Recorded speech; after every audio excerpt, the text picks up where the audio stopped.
Hey guys, how y'all doing? I'm here to give you guys a recap on the new chapter or episode of RWBY on chapter 9.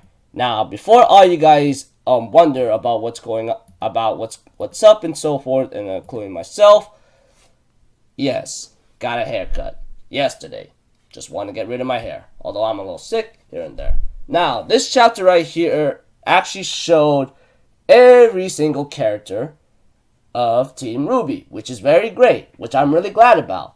Although there was one person that I've been waiting for to see in this chapter, and I'm really glad to see her because how many chapters ago was it that we haven't seen her on the double right here? Well, I mean, yes, right here. We haven't seen her for a while, and we do get to see her in this chapter, which I'm really glad about. So if anything else, let's just get this started. Minor spoiler ahead, sorry. So, after the opening, which is always slick and cool all the time, honestly, we have to it that Yang is training with her father, Tao, or whatever his name is, or Tao, whatever. And we have to it that she's actually getting the hang of her new arm, but also gotten almost caught off guard by her father while doing some training routine. Or should I say, fighting routine, sparring, whatever you want to call it, which is really cool. Yang has actually been doing it for weeks, which is really surprising. I mean, weeks of time have gone by somehow in RWBY, and I just go like, it is what it is. But another thing too is that Tao or Tai or Yang's father tells her that you rely so much on your semblance too much, but also, you have to keep your head cool, which he's trying to tell her because you always go into strength and battle with your anger and hot temper issues, that's what gotten you in trouble. What happens to the opponent is stronger than you and so forth. Which is explain what happened to her last time in Volume 3, obviously, or possibly. And you all know what happened to her. She lost her arm and so forth by Adam, yada yada yada. So in other cases, he decides to tell her, in other words, to put it simply, without giving much detail, keep your head cool. Don't leave yourself out of control. Keep your emotions in check. So I just go like, okay, not too bad of a certain way. But he also talks about Raven, or should I say Yang's mother. We have to it that both of them have flaws, but he's glad enough that Yang does not possess everything that Raven has, like possibly personality and everything else all together. I think that's what Tao or Tai is really happy about. Because of certain flaws in Raven that Tao or Tai says, or Yang's father says, she is the reason why Team Stark, or the team that he was part of, was falling apart, or kind of been brought to hell. And they sparred one more time after what's going on here and there, and Yang actually defeated Tai or Tao in a certain way, which is pretty cool. And we get to see why she's training for a bit, but gets interrupted by her little brother, which I don't give two f's about him anymore, okay? He is nothing more than a little brat that I just want him to die on. Although he also makes comments by saying, I don't know why you hunters and huntresses are out there. They're barbaric and so forth. That's why we have an army.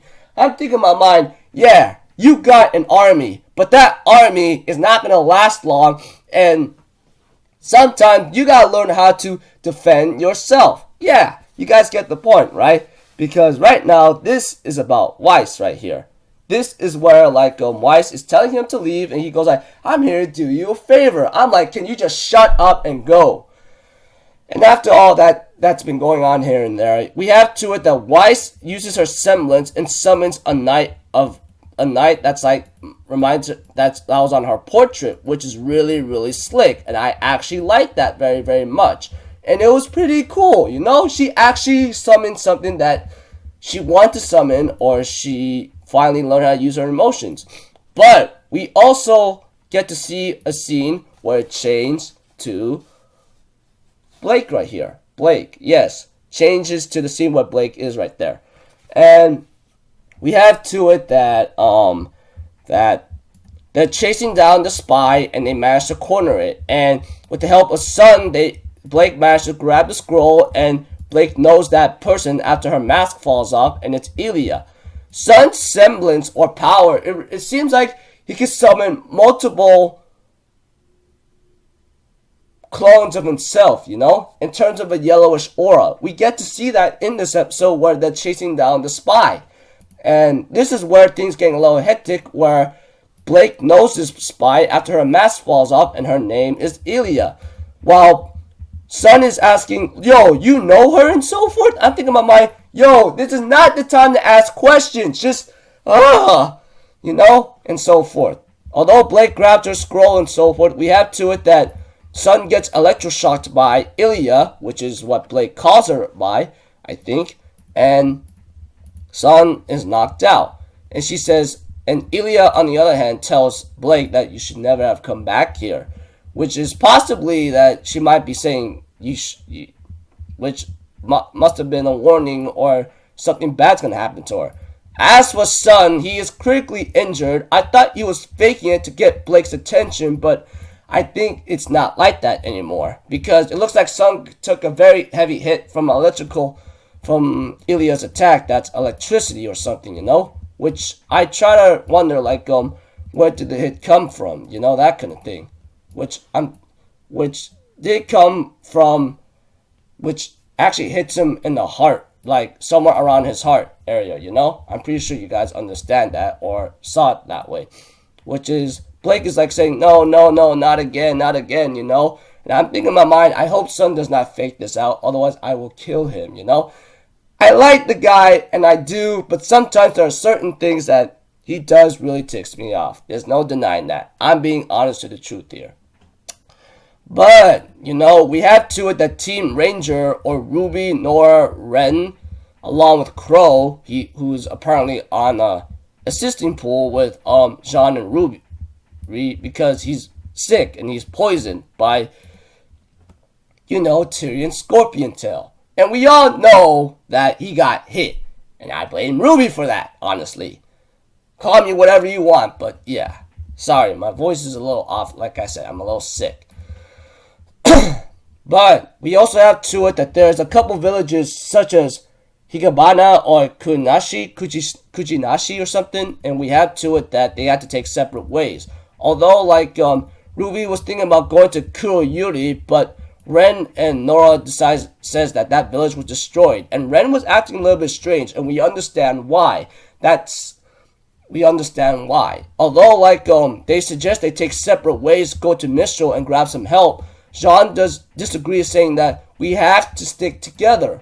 Although, like, this was a difficult decision to make, it was reluctant as well, no doubt about that.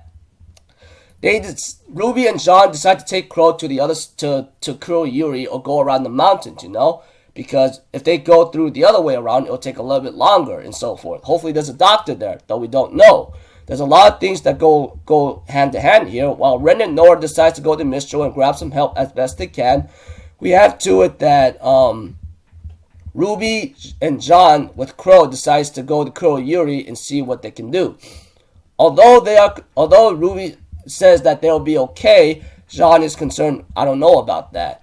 And we don't know about that. And there's that same old symbol that showed up many chapters ago, which is like, I think, chapter 2, I think chapter 2 of Ruby of Volume 4, if I remember correctly. So it looks like to me, Ren and Nora might know why they kind of act a little strange, because I think that village is desolated by those people with that symbol, and that's what it is.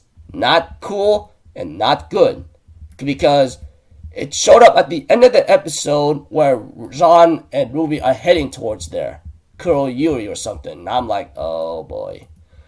So in this episode, all I can say in simple words, in other details or something, is just like Yang is starting to train herself, and she's been at it for weeks, and she's getting the hang of it. Not to mention, we get to know a little bit of Raven's mother, that she was kind of having flaws, and she kind of brought the team down. Her team, which Tao or Tai was in. And 2, we get to see Weiss' training, and she summons her semblance of a knight, which is pretty cool.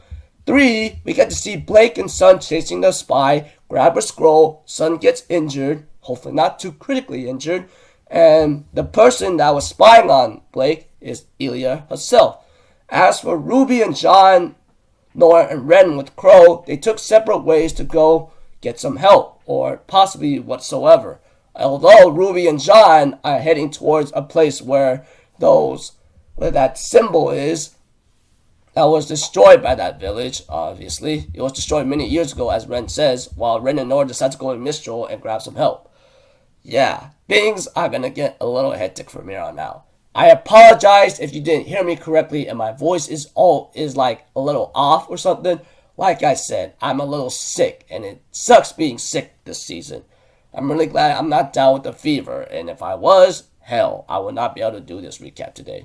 So, yeah, I don't know what's bound to happen, but it's really gonna get hectic from here on out. So if anything else, I'll see you guys in my next video. So I'm out for Zitto. Have a good day, and I'll see you guys next time.